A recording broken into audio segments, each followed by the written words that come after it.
और बहनों, मातृशक्ति को नमन। चैनल 24+ न्यूज़ के खास विशेष मनमोहक एक अच्छा इंसान बनाने वाला, एक आदर्श इंसान बनाने वाला, बच्चों और युवाओं को संस्कार देने वाला, व्यक्ति के रग रग में गुण भरने वाला पुनरुत्थान कार्यक्रम में आपका हार्दिक स्वागत है, अभिनंदन है, सत्कार है। पुनरुत्थान का अर्थ होता है पुनर्जागरण, पुनर्निर्माण। हमारी भारतीय संस्कृति के जो मूल्य गिर रहे हैं उनकी पुनर्स्थापना करना इस कार्यक्रम का उद्देश्य है। और इस कार्यक्रम में हम प्रतिदिन नए नए विषयों के साथ में प्रवेश लेते हैं। तो आज का हमारा विषय जो है एक संतुलन का विषय है, एक समन्वय का विषय है, एक होलिस्टिक विषय है, जिस पर आज हम गहराई से चर्चा करेंगे। आज का विषय है आध्यात्मिक वैज्ञानिक व्यक्तित्व। दर्शकगण, श्रोतागण, भाई और बहनों, दो शब्द है, आध्यात्मिक और वैज्ञानिक। और व्यक्तित्व का होता है पर्सनैलिटी का डेवलपमेंट करना, यानी ऐसी पर्सनैलिटी बनाना, ऐसा व्यक्तित्व बनाना कि जिसके अंदर आध्यात्मिकता भी हो और वैज्ञानिकता भी हो। पर्सनैलिटी होलिस्टिक बन जाती है जिसके अंदर दोनों गुण हो जाते हैं। आध्यात्मिकता भीतर का जगत है और वैज्ञानिकता बाहर का जगत है। आध्यात्मिक लोग हैं वो आत्मा, परमात्मा, भीतर के जगत के अंदर चिंतन करते हैं, सत्य की खोज करते हैं। और वैज्ञानिक लोग पुद्गल पर, मैटर पर, परमाणु पर कार्य करते हैं, बाहरी जगत में कार्य करते हैं, लेकिन उनका लक्ष्य भी सत्य प्राप्ति का है। इसीलिए देखिए, दोनों का लक्ष्य है सत्य की खोज करना। इसीलिए दोनों ये साथ हो सकते हैं। अगर एक की असत्य की खोज करना हो और एक की सत्य की खोज करना हो तो दोनों का समन्वय नहीं हो सकता। लेकिन उनकी दिशाएं भिन्न भिन्न हैं, लेकिन उद्देश्य एक ही है कि पदार्थ का सत्य पता करना और इधर जो है आत्मा का सत्य पता करना। तो सबसे पहले हम आध्यात्मिकता को लेते हैं। आध्यात्मिकता का अर्थ होता है भीतर की ओर जाना। और भीतर हमारे क्या चल रहा है, हमें अपने आप से प्रश्न पूछना, मैं कौन हूं, मुझे कहां जाना है और मैं कहां से आया हूं। जब ये प्रश्न भीतर खड़े होते हैं तो आध्यात्मिकता प्रारंभ होती है, क्योंकि ये प्रश्न भीतर से उठते हैं, ये प्रश्न बाहर से नहीं उठते हैं। बाहर की बात हम वैज्ञानिकता की बात करेंगे जब बाहर की बात करेंगे। और आध्यात्मिक व्यक्ति होता है अपने शरीर को लेबोरेटरी बनाता है, वो बाहरी किसी साधन पे बिल्कुल ही निर्भर नहीं रहता है। इसीलिए हमारी आत्मा में जो अनंत ज्ञान वाली है उसको जो है 5 ज्ञान वाली बताया गया है। कौन कौन से ज्ञान है? मति ज्ञान, शुद्ध ज्ञान, अवधि ज्ञान, मन प्रयोग ज्ञान और केवल ज्ञान।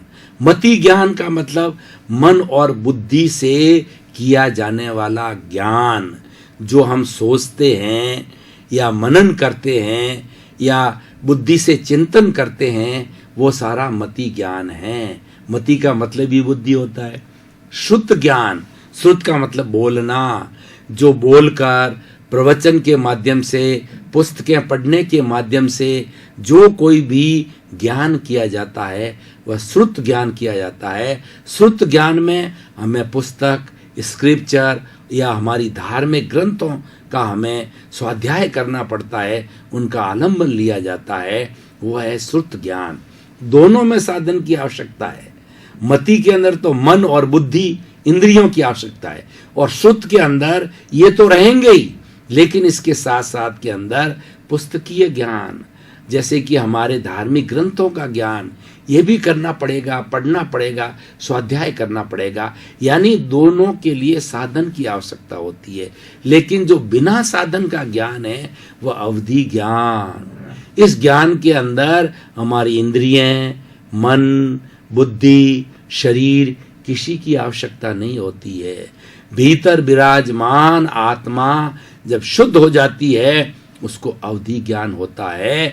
और अवधि ज्ञान होने पर वो पता कर लेती, उसकी सीमा होती है कि अवधि ज्ञान कितना लंबा है, कितने समय तक टिकने वाला है। अवधि ज्ञानी उस क्षेत्र को देखने लग जाता है। अमेरिका तक अवधि ज्ञान हो, अमेरिका को देखने लग जाएगा। इंग्लैंड तक हो तो इंग्लैंड को देखने में लग जाएगा। उसका मतलब क्षेत्रबद्धता और सीमाबद्धता का ज्ञान होता अवधि ज्ञान। मन प्रयोग ज्ञान, इसके अंदर भी जो है वह किसी साधन की आवश्यकता नहीं होती। आत्मा की शुद्धता होने पर मन प्रयोग ज्ञान होता है। मन प्रयोग ज्ञानी किसी व्यक्ति के भीतर चलने वाले विचार, उसके अंदर क्या चल रहे हैं, थॉट्स क्या चल रहे हैं, क्या चिंतन मनन चल रहा है, उन परमाणुओं को पकड़ लेते हैं और वो बता देते हैं कि फला व्यक्ति ये सोच रहा है सबके अंदर। और इसमें भी साधन की आवश्यकता नहीं होती। और एक होता है केवल ज्ञान। केवल ज्ञान होने से पूरा प्रकाश हो जाता है। सूरज जब तपता है जो दोपहर के अंदर, वैसा ज्ञान सूर्य जैसा पूर्ण ज्ञान हो जाता है, जिसको परफेक्ट नॉलेज कहते हैं, केवल ज्ञान कहा जाता है। ऐसे महान पुरुष, ऐसे भगवान से जिसको केवल ज्ञान हो जाता है उसको भगवान बोला जाता है।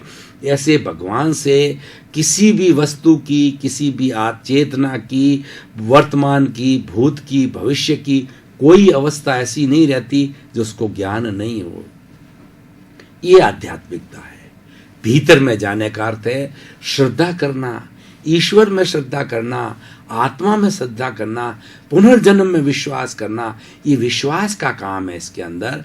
और जन्म मरण में विश्वास करना, कर्म में विश्वास करना, ठीक है ना, देव गुरु धर्म में विश्वास करना, ये सारी आध्यात्मिकता है।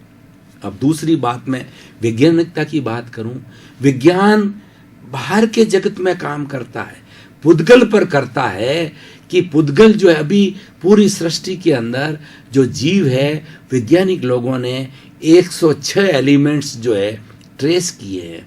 उसके ऊपर काम करता है कि कैडमियम और निकल को जोड़ने से क्या होता है, ध्वनि का प्रसारण कैसे होता है, शब्द कैसे जाते हैं। और ये परीक्षण करने से आज हमारे टीवी आया, इंटरनेट आया, रेडियो आया, और हमारे जो गर्म करने के साधन आए, सारी चीज़ें जो आज गाड़ियाँ आई और हेलीकॉप्टर आए और एयरक्राफ्ट्स आए, ट्रेन आई, ये सारी चीज़ें जो है वैज्ञानिकों ने परीक्षण कर करके और ये चीज़ें प्राप्त की और वो सत्य हमारे सामने आया। आध्यात्मिकता बड़ा सत्य ये था कि वो पहुँचते पहुँचते परफेक्ट ट्रुथ तक पहुँच जाते हैं और उस परफेक्ट ट्रुथ तक पहुँचना ही उनकी लक्ष्य होता था। और इनका लक्ष्य होता है कि ये वास्तव के अंदर रियलिटी को सामने लाते हैं और ये लेबोरेटरी में काम करते हैं। वो तो शरीर की लेबोरेटरी उनकी, और इनकी लेबोरेटरी बाहर फिजिकल लेबोरेटरी होती है। ब्यूरोट होता है, थर्मामीटर होता है, फर्नेस होती है और भी कई चीज़ें होती है। उसके ऊपर जो है ये परीक्षण करते रहते हैं। वो ठोस, द्रव, गैस और इनका जो है मिश्रण बनाते हैं और कई केमिकल रिएक्शंस करवाते हैं, फिजिकल रिएक्शंस कराते हैं और उसके बाद के अंदर और 3-3 बार एक एक्सपेरिमेंट करते हैं। फिर हैंसब्रूड कहा जाता है और फिर वो परूपणा की जाती है, वो सिद्धांत के रूप में लिया जाता है और फिर उसका उपयोग जो है पब्लिक यूटिलिटी के लिए किया जाता है। ऐसी चीज़ बनाई जाती है मास प्रोडक्शन के रूप के अंदर कि पब्लिक कल्याण के लिए, पब्लिक साधन के लिए काम आए। तो भाइयों और बहनों, दर्शकगण, श्रोतागण, कि आध्यात्मिकता जो है वह हमें क्या देता है कि हमें जो है वो दिशा देता है। आध्यात्मिकता हमको दिशा देता है। तो मनुष्य हो, तुम्हारा कर्तव्य है कि 84 लाख चराचर जगत के किसी भी प्राणी को कष्ट मत दो, और ये कष्ट देना दोष है। अगर ये कष्ट तुम दोगे तो ये तुम्हारा कॉज होगा, और पुनर्जन्म में विश्वास करते हो, ये कॉज जो है अगले जन्म के अंदर उसका ये बीज जो बोया है अगले जन्म में फल रूप में, फ्रूट रूप के अंदर आएगा, वो इफेक्ट रूप के अंदर आएगा। इसीलिए तुम्हें ऐसा कार्य करना चाहिए, जगत कल्याण का करना चाहिए, किसी को कष्ट न हो, स्वयं को भी कष्ट न हो, ऐसा कार्य तुम्हें करना चाहिए। ये बात जो है आध्यात्मिकता के द्वारा यानी दिशा देता है, जीवन की दिशा देता है। और विज्ञान है गति देता है। विज्ञान की गति हमारे सामने है कि आज इंटरनेट कितना फास्ट चल रहा है, आज लाइट कितनी फास्ट चल रही है, आज ध्वनि कितनी फास्ट जा रही है, आज हमारी मेट्रो ट्रेन्स कितनी फास्ट जा रही है। यानी गति, मैं आपको एक उदाहरण के तौर बताना चाहता हूँ भाई और बहनों, दोनों का कंपैरिजन है कि हम एक कार चला रहे हैं, कार के अंदर स्टीयरिंग भी होता है और उसके साथ साथ में रेस देने का पेडल भी होता है, रेस बोलते हैं जिसको। तो रेस जब दी जाती है उसको हम वैज्ञानिकता कहते हैं। तो रेस देने से गाड़ी 20, 30, 40, 50, 100, 120, 150 किलोमीटर पर आवर की गति से जाती है। लेकिन अगर स्टीयरिंग न हो तो, स्टीयरिंग आध्यात्मिकता है, स्टीयरिंग धर्म है, स्टीयरिंग दर्शन है, वह लेफ्ट राइट उस दिशा देती है। अगर वह ना हो और सीधी गति और स्टीयरिंग घूमने वाला ना हो किसी भी कार के अंदर, तो जाकर के वह उसे टकरा जाएगा, बड़ी दुर्घटना हो जाएगी और चलाने वाले का अस्तित्व ही समाप्त हो जाएगा। इसीलिए दोनों का समन्वय जरूरी है कि हमें अंकुश भी हो और गति भी हो, मतलब दिशा भी हो और गति भी हो। ऐसा नहीं है कि हम धीरे धीरे चलें तो कब हमारा विकास होगा, लेकिन साथ साथ में तेज गति के साथ में स्टीयरिंग की तरह हमारे पर अंकुश होना चाहिए कि हम अनैतिक कार्य न करें, कोई ऐसा कार्य न करें जिससे हमारा चरित्र खराब हो या किसी प्राणी को, किसी व्यक्ति को हमारी वजह से दुख हो।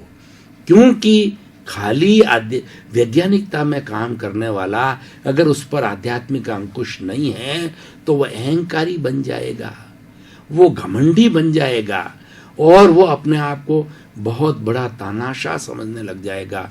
हिटलर, मुसोलिनी ऐसी तरीके से बने हैं, जो है आप पूरे इतिहास को उठा करके देखिए कि जो सद्दाम हुसैन और ऐसे लोग जो है वह एक्स्ट्रा एम्बिशियस थे और उनके ऊपर अंकुश न होने की वजह से, अहंकार उन पर हावी होने की वजह से, उनके पास सत्ता होने की वजह से उसका दुरुपयोग किया, वो अहंकारी बने और विश्व के अंदर विश्व युद्ध कराए, कत्ले आम कराया, जन धन की हानि की। दर्शकगण, श्रोतागण, भाई और बहनों, खूब गहरे हम चले गए थे। इतना समय कैसे निकल गया हमें पता ही नहीं पड़ा, हम ददचित हो गए थे। अब थोड़ा तरोताजगी महसूस करने के लिए हम थोड़े समय का ब्रेक ले रहे हैं।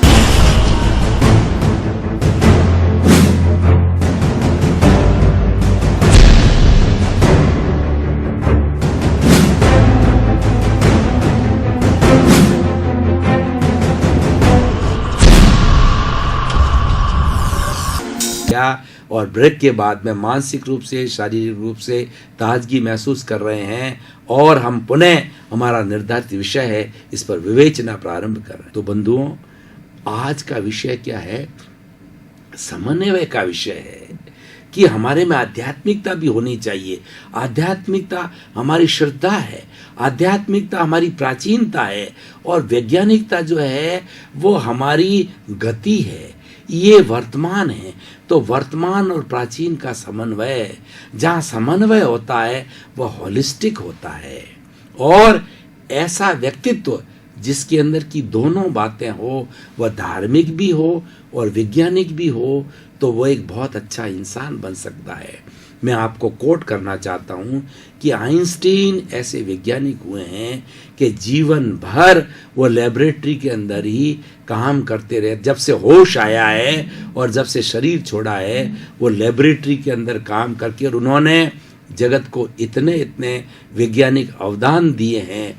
उन्होंने अपनी जो है वो बायोग्राफी में लिखा कि अगला जन्म मुझे मिले तो वो आध्यात्मिकता का जन्म होना चाहिए, मेरा वो धर्ममय जन्म होना चाहिए, ताकि जो मैंने वैज्ञानिकता का एक तरफ का जो उत्थान किया, विकास किया है, तो आध्यात्मिकता आने से मैं समन्वय करना चाहता हूँ। समन्वय हमेशा अच्छा होता है, समन्वय मध्यस्थता सिखाता है, समन्वय जोड़ता है, समन्वय विकास करता है, समन्वय एक अच्छी सोसाइटी बनाता है, समन्वय एक अच्छा विश्व बनाता है। और मुझे आप कहें कि भारतीय संस्कृति में से एक ऐसा सुंदर शब्द निकाल के दो कि हम अपने जीवन में उतारें, तो वो मैं भाई और बहनों, दर्शकगण, श्रोतागण कहना चाहूँगा एक शिक्षक होने के नाते, वह शब्द है समन्वय। समन्वय करने वाला व्यक्ति जीवन में कभी दुखी नहीं हो सकता और वह हमेशा स्थित प्रज्ञ की स्थिति में आ जाएगा। अनुकूल, प्रतिकूल, लाभ, हानि, सर्दी, गर्मी, उतार चढ़ाव, उसमें कभी विचलित नहीं होगा, वो प्रज्ञा पुरुष हो जाएगा। इसीलिए हमारे जितने महापुरुष होते हैं उन्होंने समन्वय पर जोर दिया। मैं अटल बिहारी वाजपेयी की आपको बात बताता हूँ भाई और बहनों, दर्शकगण, श्रोतागण, कि वो एक पहुँचे हुए कवि हैं और अभी उनका स्वास्थ्य अच्छा नहीं है, लेकिन उन्होंने अपने कविता के माध्यम से हिंदुस्तान को जगा दिया था। और जब वो हुंकार भरते थे तो सारा लोकसभा थर्राता था, क्योंकि वो सत्यवादी थे, वो आध्यात्मिक थे, वो समन्वय चाहते थे, किसी का बुरा नहीं चाहते थे, देश हित सर्वोप्रिय था उनके। और सबसे बड़ी बात, सुंदर बात समन्वय की उसमें क्या थी कि वो शाम के समय जब सदन का कार्य पूरा होता था तो विरोधी गुट, जैसे ये बीजेपी में थे, तो विरोधी गुट के जो हेड कांग्रेस के थे, उनके हेड के, कांग्रेस के अध्यक्ष या जो भी होता था, उनके मेन जो नेता, उन समय उनके पास जाते, उनसे विचार विमर्श करते कि मेरे क्यों, कि वो तो सत्यवादी थे, वो अहिंसावादी थे, वो अध्यात्मवादी थे, विज्ञान में विश्वास कर। उन्होंने दो बड़ी बड़ी वैज्ञानिक योजनाएं दी। एक तो अटल बिहारी वाजपेयी ने एक बड़ी योजना दी कि पूरा हिंदुस्तान जो है उसमें सड़कों का ग्रिड बन जाए। तो भाई और बहनों, दर्शकगण, श्रोतागण, आज जो हम हाईवे देख रहे हैं वह अटल बिहारी वाजपेयी के दिमाग की उपज थी, लेकिन उनका शासन ज़्यादा नहीं चला। उन्होंने एक दूसरी योजना दी थी पूरे सदन को कि ये जो बांध है, जो नदी है उफान लेती है और अतिवृष्टि कारण में इतना बर्बादा होता है, जगह जगह बांध बना दिए जाए ताकि कि अतिवृष्टि होने पर जो है बाढ़ नहीं आए। बाढ़ पे हमें करोड़ों रुपया खर्च करके हमारी अर्थव्यवस्था को, जन धन की हानि को हम रोक सकते हैं और वो पानी सिंचाई के लिए काम आवे और उससे समृद्धि हो सकती है, क्योंकि भारत की आत्मा गांवों में रहती है। 80% आबादी गांवों में है और भारत कृषि प्रधान देश है। कृषि के लिए पानी की आवश्यकता होती है और ये सारी वैज्ञानिकता है। अब देखिए, ऐसे ऐसे लोग जो है वो जब विरोधी के पास में शाम को बैठा करते थे, अपनी योजना बताते थे और उसका इनडायरेक्टली जो है सपोर्ट लेते थे। ठीक है, विरोध वाला विरोध करना भी आवश्यक होता है। वो विरोध के लिए नहीं था, वो मात्र जो है एक संतुलन के लिए था। तो बंधुओं, दर्शकगण, श्रोतागण, बहुत बड़ा विषय है। इसका हम थोड़ा आज वर्तमान परिप्रेक्ष्य में देखते हैं कि आज स्थिति बिगड़ी हुई है। आज व्यक्ति आध्यात्मिकता से अआध्यात्मिकता की ओर जा रहा है, भौतिकता की मात्र वैज्ञानिकता की चकाचौंध के अंदर खो गया है। आज हमारी युवा पीढ़ी मात्र व्हाट्सएप, फेसबुक, इंटरनेट का उपयोग करती है और उसमें भी ऐसे बुरे बुरे कार्य वो देखती है, हमारी युवा पीढ़ी, और उसके दिमाग पे उसका बुरा असर आता है। लेकिन पुराने जमाने के अंदर जितने हम हमारी भारत रत्न पे मैं पुस्तक लिख रहा हूँ, सारे भारत रत्नों की जो है मैंने लाइफ को पढ़ा तो मैं अभिभूत हुआ कि वो महान क्यों बने, कि हमेशा अभाव में जिए। उस अभाव ने उनको बनाया। किसी का जन्म से माता की मृत्यु बहुत थोड़ी उम्र में हो गई, पिताजी का साया उठ गया, पालन पोषण किसी ने किया, पैसे का अभाव था, लाल बहादुर शास्त्री वगैरह जिनको भी भारत रत्न मिला है, वो सभी की आप हिस्ट्री देखें तो बड़ी अभाव की स्थिति थी उनकी और बड़ी जो कहना चाहिए गरीबी उन्होंने जीवन जिया है। इसी कारण वो महान बने, वो कठिन परिश्रम किया, वो समन्वयवादी थे। तो भाई और बहनों, आज के इस वर्तमान परिप्रेक्ष्य में सुधार की दृष्टि से मैं इसकी प्रासंगिकता आज के विषय की आध्यात्मिक वैज्ञानिक व्यक्तित्व के विषय को जोड़ना चाहता हूँ कि कोई व्यक्ति अपनी अच्छी पर्सनैलिटी बनाना चाहता है, होलिस्टिक होना चाहता है, कोई व्यक्ति ये सोचे कि मैं समाज के अंदर ऐसे जीऊं कि सभी लोग क्या मैं प्रिय बनूं, मुझे भी मानसिक शांति हो और मैं जगत के लिए भी प्रिय बनूं, वो कैसे संभव है? वो आध्यात्मिक वैज्ञानिकता का समन्वय करके ही वह होलिस्टिक पर्सनालिटी को प्राप्त करता है। तो जो जीवन के अंदर कुछ करना चाहते हैं, कुछ बनना चाहते हैं, कुछ दिखाना चाहते हैं, दोनों का समन्वय रखना चाहिए।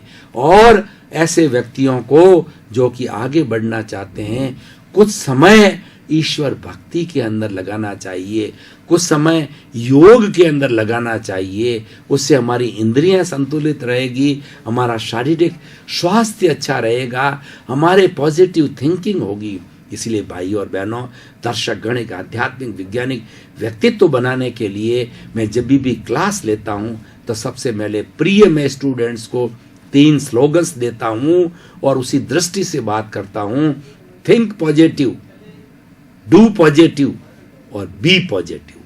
थिंक पॉजिटिव का मतलब विधायक सोच रखो, किसी का अहित ना हो ऐसा कार्य करो, किसी को बिगाड़ करके आगे बढ़ने का कार्य नहीं करना, अहंकार नहीं करना, घृणा नहीं करनी और ईर्ष्या नहीं रखनी, किसी को मिटा कर आगे नहीं बढ़ना। अगर मिटा कर आगे बढ़ने का आपने सोचा ईर्ष्यावश तो आप मिट जाओगे।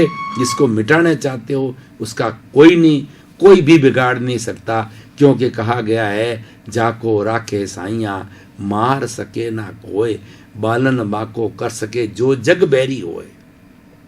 जिसके साथ ईश्वर है, ईश्वर किसके साथ होता है? God help those who help themselves. ईश्वर उसके साथ होता है जो आध्यात्मवादी है, जो वैज्ञानिक है। दर्शकगण, श्रोतागण, भाई और बहनों, आप पुनरुत्थान कार्यक्रम में बहुत अच्छी दिलचस्पी ले रहे हो और हमें जानकारी मिली है कि पुनरुत्थान कार्यक्रम हजारों लाखों लोग आज देख रहे हैं और जीवन निर्माण के सूत्र प्राप्त कर रहे हैं, क्योंकि इस कार्यक्रम का मुख्य उद्देश्य जगत का कल्याण करना है, प्राणी मात्र का भला करना है, मनुष्य मात्र का भला करना है। सर्वे भवन्तु सुखिनः सर्वे भवन्तु निरामया। सबका जीवन आनंदमय हो, मंगलमय हो, सुखमय हो। आपका भी जीवन आनंदमय, मंगलमय, सुखमय, धर्ममय हो और खूब आप लोगों की, जनता की, समाज की सेवा करें। आपके प्रति मंगल भावनाएं।